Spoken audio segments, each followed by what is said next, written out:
and welcome to part 2 of this special week of KRAD COVID readings, in which I honor the release of the Star Trek Adventures Klingon Empire Core Rulebook, to which I contributed several chapters, with a 5-part reading of the story The Unhappy Ones, a Klingon story from the Seven Deadly Sins anthology released in 2010.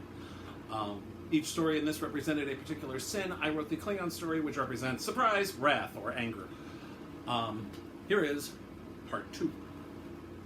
Chapter 3. Kor. Since his days as a youth, Kor had always admired the heroes of the Empire. His father, Rhinar, had often taken him to the Hall of Warriors on Tyga Court.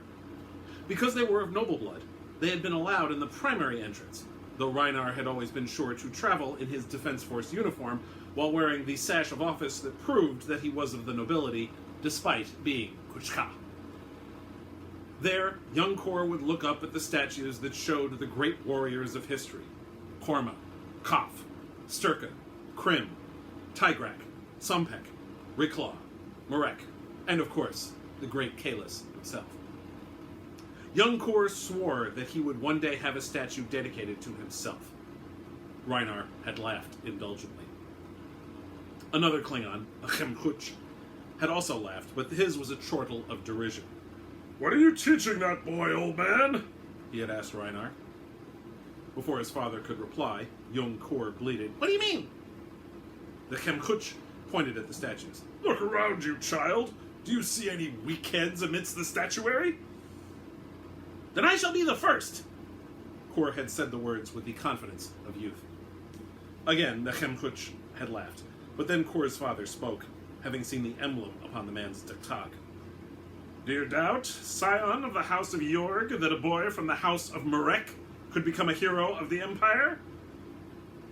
At that, the Chemkuch had snarled and walked away. Kor had grinned like a fool for the rest of the day, for the House of Yorg was a minor house of little consequence. Kor was descended from the imperial bloodlines of Emperor Marek. Rhinar's father, also named Kor, had formally changed the house name to that of Marek after the Earther Plague had poisoned all of those of the House of Kor and removed their crests. Kor's grandfather would never let anyone forget that theirs was a noble family, regardless of what they looked like.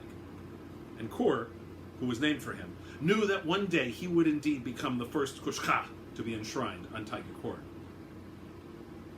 So when First Officer Kaylor contacted him in his cabin to inform him that General Cord wished to speak to him, Kor sat up straight, set down his Brishtanti ale, and activated the viewer eagerly.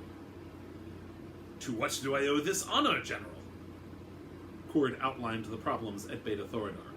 "You will meet with the Divisor and the Votak, Captain. Get that mine under control by whatever means you and Captains Kang and Koloth see fit." "Which of us will be in command?" Kor asked.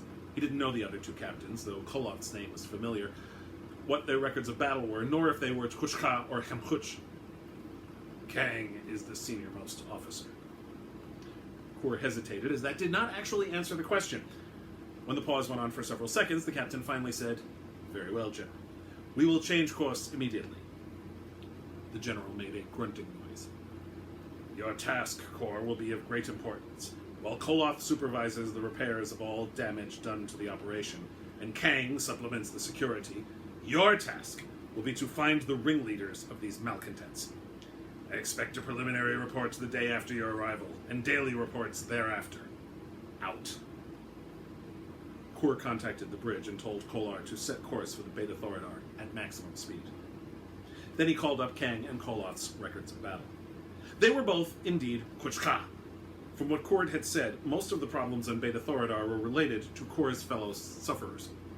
He smiled, realizing that they probably just needed to be reminded that they were still Klingons and should behave honorably. Koloth's record revealed why his name was familiar. He had lost his previous command, the Groth. It had to be scuttled following a trip to the Earth space station K7, when the ship was infested. His current command had also been so infested, but this time Koloth was able to take care of it himself. Kang's record was more impressive. The Votak had won a few border skirmishes with Starfleet before the formal declaration of war, the same war that was stopped by the Organians. Scowling at the memory, Kor switched the screen off. He hated being reminded of Organia, of having his governorship taken away by those smiling, all-powerful simpletons, of having the Empire's just war aborted. He gulped down the rest of his ale, and then went to the bridge. The asteroid belt of the Beta Thoridar system didn't look like much. The Kolothos had been the first of the 3 vessels to arrive, though Koloth reported to Kor that the Divisor and the Votak would be in system within the hour. The larger asteroids were thousands of kelicams apart at least, with smaller fragments tumbling lazily through the void at irregular intervals. Kor's science officer gave a report that this was likely a planetoid that had suffered some kind of cataclysmic collision that shattered it. It was heavy enough in dilithium, the officer said, that it was probably already unstable even before the collision. The 3 largest asteroids had atmospheric domes on them. One, in fact, had several. This was the primary headquarters of the mining operation. "Pilot," Kor said, "magnify the northernmost dome." The pilot did so, and Kor saw the crack that had been created, rendering whatever was beneath it useless to sentient life. Turning to his first officer, Kor said, "Kolar, you are to investigate the workers, ferret out this Malvac Mortas group. Determine who their leaders are, and bring them to me for interrogation." "Yes, Captain." From behind him, the operations officer said, 2D7 battle cruisers coming out of warp. Transponder code confirms it is the IKS Divisor and the IKS Votak. Kor nodded. "Open a channel to both ships. Put them both on screen." Moments later, 2 faces appeared, which matched those on file. Kang had a dark, brooding face and seemed to permanently scowl. Koloth was paler and more pleasant, though his smile seemed to hide the diktag he was about to stab you with. Koloth spoke first. "You must be Captain Kor." "Indeed. I have not yet contacted Supervisor Kobik." His smile widening, Koloth said, "I imagine your presence has made him apprehensive." Kang's scowl deepened. "If so, then he is an even bigger fool than General Kor indicated. The 3 of us shall transport to his office immediately." Koloth frowned. "Should we not communicate our pending arrival?" "The General told him we were coming," Kor said with a small smile. "That should be communication enough." "Precisely," Kang said with a nod. Kor materialized in the supervisor's office to find himself at gunpoint. Koloth and Kang had beamed down next to him, and Kang barked, "Holster your weapon immediately!" The one holding the weapon was a short Kemkuch, who wore thick-soled heeled boots, no doubt in an attempt to increase his height. He was standing next to the desk and aiming a disruptor pistol at the 3 of them. According to the records, this was Sarkav, the chief of security for the mine and the brother of the supervisor. That supervisor was sitting behind the desk, holding a mug of what smelled like Warnog in his right hand. Kobik shared a crest with Sarkav, and they had the same wide green eyes. Sarkav was still pointing the disruptor. "Who are you to give me orders, Kushka?" "I am Kang." The captain accentuated the point by stepping forward, looming over the security chief. "And I am not accustomed to giving orders twice." "Sarkav, do as he says," Kobik said. "My apologies, captains, but these have been difficult times. If you had warned us of your arrival." Kang waved him off and started to pace back and forth across the office. "From now on, all shuttle activity in this asteroid field is restricted. Any shuttle launches must be escorted by one of our 3 ships. Any shuttle traveling unescorted will be fired upon." Kobik's mouth opened, then closed. "Captain, furthermore," Kang continued as if Kobik had not spoken, "you will transmit the specifications of the damaged dome to the chief engineer of the Divisor, and you will allow the officers of the Klothos free access to your personnel." Kang turned to Sarkav. "As for you, send all your duty rosters to Kastavui Morglar aboard the Votak. Your forces will be supplemented with security teams from my vessel. Am I understood?" Kor watched both brothers as Kang spoke. Kobik seemed to deflate, sinking lower and lower into the comfortable-looking Klongat-skinned chair. But Sarkav smoldered. Kor had seen that expression before many times in his life. Sarkav and the man from the House of Yorg had used the word Kushka as if it were the worst epithet they could utter. In response to Kang's query, Kobik replied, "Captain, I believe that this is a bit extreme." "I asked a question, Supervisor," Kang said. "It requires a simple yes or no." Squirming in his chair, Kobik started. "We are perfectly capable..." Kor decided to speak. "You are hardly that, Supervisor, or the 3 of us would not need to be here."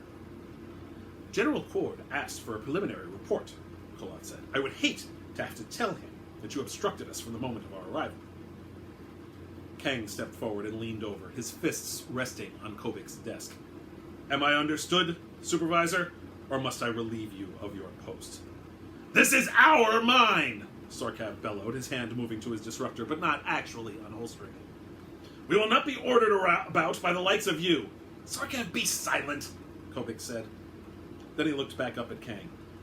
You are understood, Captain Kang. Your instructions will be carried out immediately. Then Kobik looked back at his brother. Sorkav snarled and moved toward the exit. I did not give you leave to depart, Sorkav, Kang said without turning around. Sorkav stopped and turned to face Kang. I accept that you are here to restore order to this mine, Captain, but I am not one of your crew, and I do not require your permission to move freely about. With that, he departed. Kor and Koloth exchanged glances, and Kor knew their reports to the general were not going to reflect favorably upon Sorkav. You must forgive my brother, Captain, Kobik said. As I said on your arrival, these have been difficult times. No, Kang said, straightening up. For as long as we are assigned here, Supervisor, you are in no position to tell any of us what we must do. Kobik nodded. Of course, Captain. But Kor thought that the nod, while masked as a gesture of respect, was to avoid making eye contact with Kang, so the captain would not see Kobik's disgust. Chapter 4. Jerva. Beck Jerva had been assigned by Kostavui Morglar to supplement the security forces at one of the shuttle bay checkpoints. Excuse me. The hand scanners they used were ancient when I was a trainee, Morglar had told her. I would prefer to trust readings from our scanners. Jerva had served well for several turns, and she knew Morglar well enough to question his orders without worry for the consequences. So she asked, why am I being assigned to this detail? Surely there is battle? Morglar laughed. These are miners, Jerva, not Starfleet or Kinshaya. There will be no battle here. Then I will report to... She stared at the data slate Morglar had handed her. Section Chief Targ? Her eyes widened and she looked up at Morglar. Surely that isn't his name. It's a family name, apparently. Morglar reached over to the controls of the data slate and called up the man's record. Peering at the display, Jerva saw that his full name was Targ, son of Targ. He was also from the Kingral Hills of Mempa 8, a backward rural area. Jerva had served on the Defense Force base on Mempa 8 before being transferred to the Votak, and she had always found the country folk from Kingral Hills to be tiresome. Very well, I shall support the son of Targ with my hand scanner, Jerva said with a salute to her Kostavui. See that you do. And remember, Jerva, we are here to improve the efficiency of the mine. Try not to kill everyone who annoys you. Jerva bared her teeth with amusement at her supervisor's teasing. I will try my best, sir. She beamed from the Votak to the transporter station for Site Wedge, where she was greeted by 3 guards. One Kuchka, the others Kemkuch, all armed with pain sticks.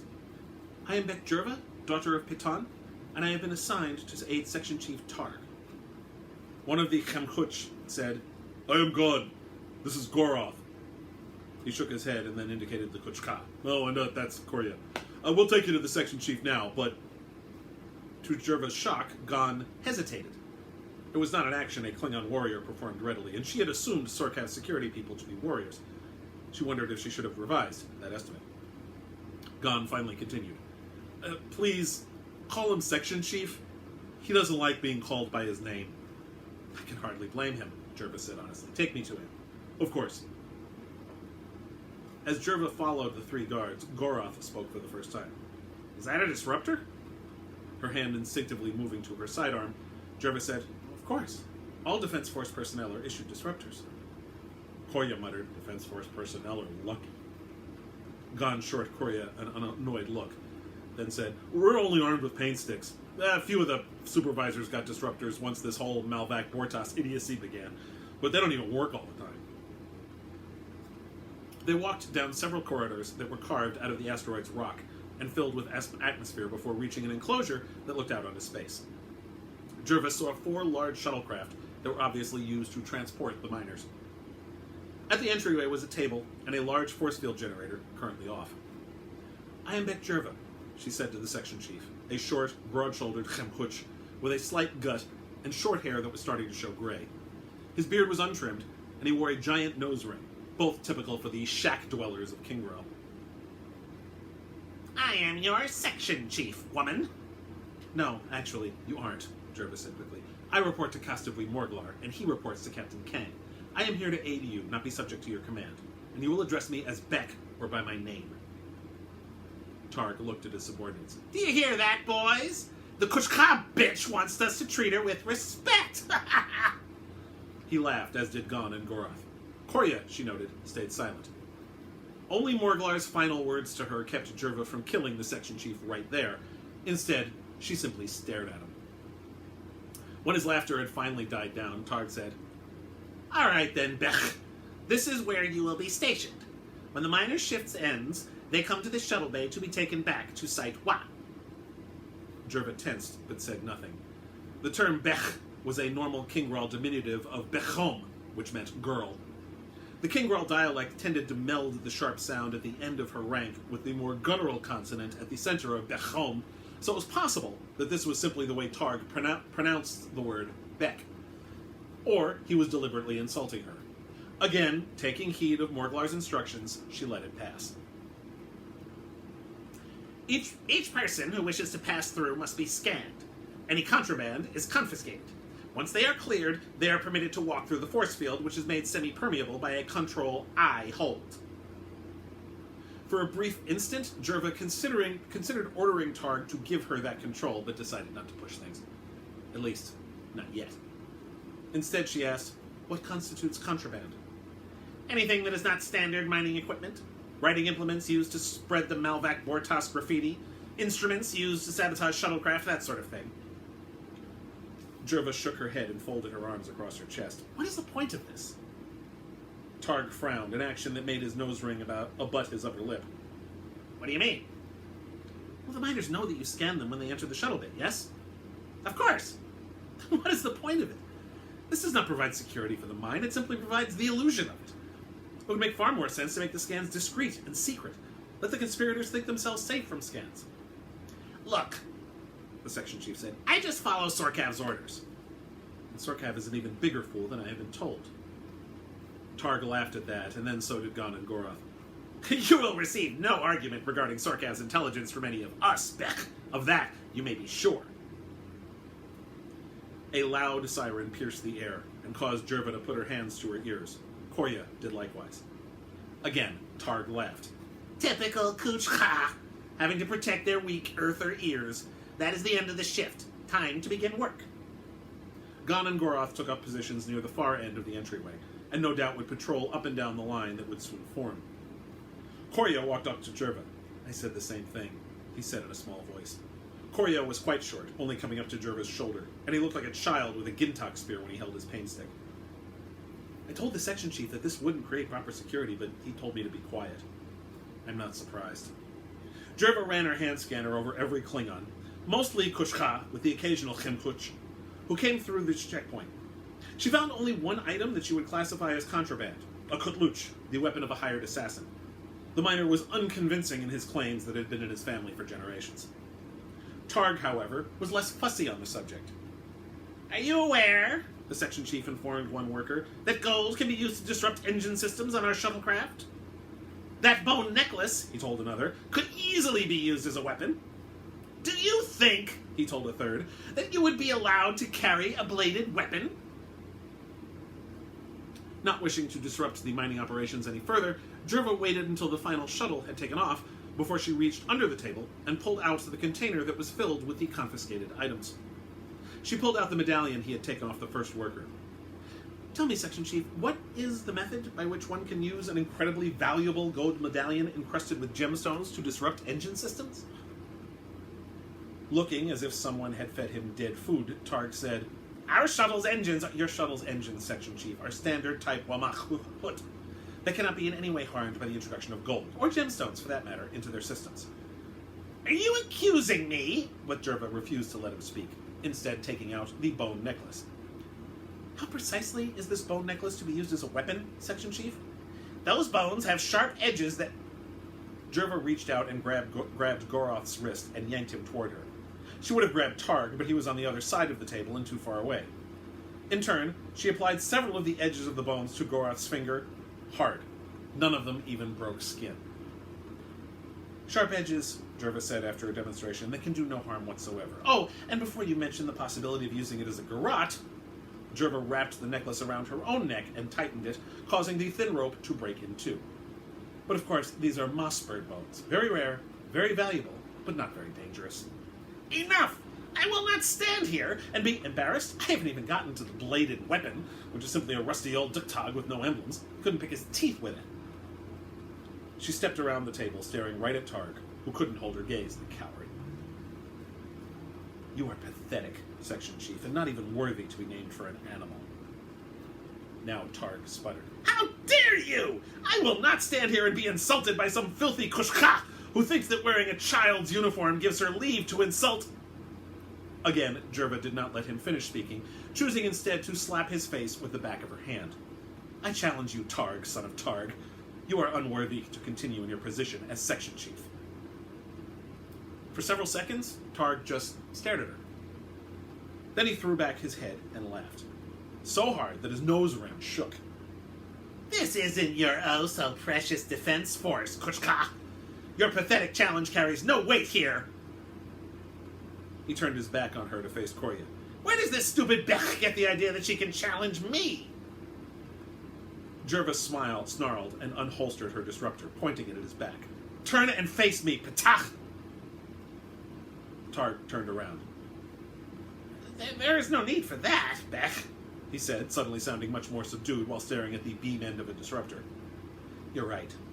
Jerva lowered the disruptor and grabbed the kutluch they'd confiscated, the only legitimate seizure they'd made.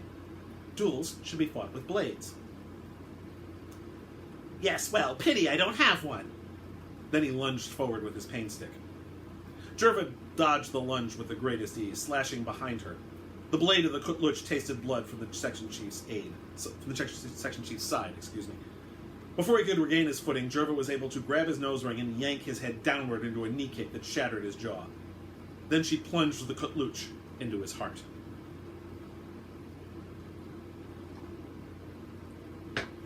This is outrageous! I want this woman put to death! Sorkav was waving his arms as if he had gone mad. Kobik wasn't entirely sure that his brother hadn't. They were standing in his office. Kobik sat behind his desk with a warnog clutched in his hands, and Sorkav gesticulated wildly at his side. Facing them were Captain Kang and a Kostavui named Morglar, along with the subject of their discussion, Beck Jerva, a female subordinate of Morglar's who stood respectfully behind her superiors. At least, she stood there until Sorkav's outburst. At that, the Beck stepped forward. My challenge was proper. That Yintag was... Morglar turned to face Jerva. Be silent, Beck. Jerva lowered her head. Yes, sir. Kang glowered at Kobik, which led the supervisor to clutch his Warnog mug even more tightly. What is the basis of your brother's absurd desire to take the life of one of my warriors? Kobik tried to form an answer, but Sorkav snorted before he could. Warrior? Pfft! Giving his brother a sidelong glance, Kobik snarled, Sorkav, be silent. Pointing at Jerva, Sorkav said, She killed a Klingon! That cannot go unanswered! Morglar said, She challenged a fellow Klingon. There was no basis for a challenge. This isn't a Defense Force base, it's a mine! Kang interrupted, which is currently under the purview of the Defense Force. Jerva's challenge was legitimate. Any attempt to take action against her by anyone other than the victim's family will not be tolerated. How do you know the challenge was legitimate? Sorkav asked angrily. Were you there? Morglar said, Jerva gave me her word. That is all that is required. You believed her word over that of a Klingon? Enough, Kobik cried, having grown weary of this idiocy. He had remained silent in the hopes that Sorkav would be sensible. A lifetime of experience with his brother had indicated otherwise, and he should have known better. Captain Kang may not have been there, but security feeds recorded the entire incident. Kobik turned the small monitor on his desk toward Sorkav, which showed the Beck backhanding Section Chief Targ. I have already reviewed the incident. The Beck's challenge was legitimate, and the Section Chief's death was earned in battle. The matter is closed. Good. Kang said that word in a low, dangerous tone that drove Kobik to gulp down large quantities of Warnock. Morglar turned to Jerva. "Return to your duties, Beck." "Yes, sir," Jerva said smartly, gave Sorkav a rather venomous look, then turned on her heel to leave. Kang continued to glare at Kobik. "My time will not be wasted in this manner again!" With that, he left, Morglar behind him.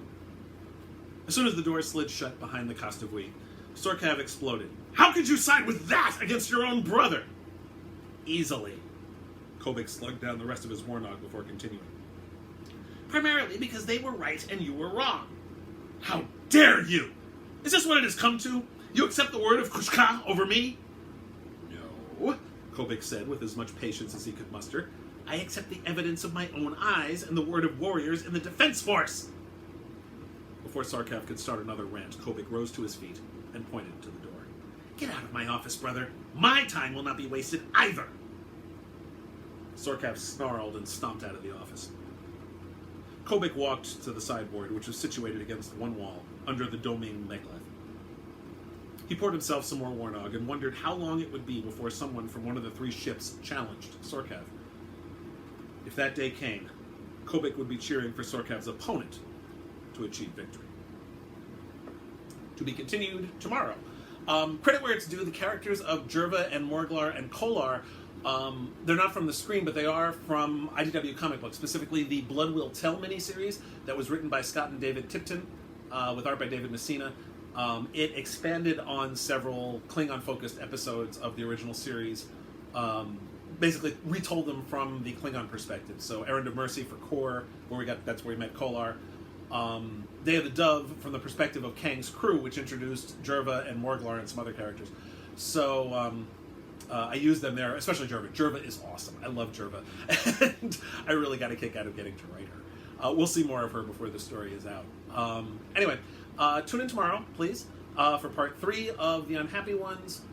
Check me out online at DeCandido.net, at DeCandido.wordpress.com for my blog, and patreon.com/KRAD for my Patreon, which has lots of cool stuff at various levels of support.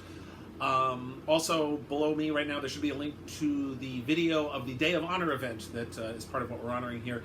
Part of the first panel in that event is me, Rick Sternbach, Tyler Attico, Kelli Fitzpatrick, and a bunch of people from Modiphius talking about the Star Trek Adventures Klingon Empire Core Rulebook. So please do check that out, and please do stay safe, and I will see you tomorrow for part 3.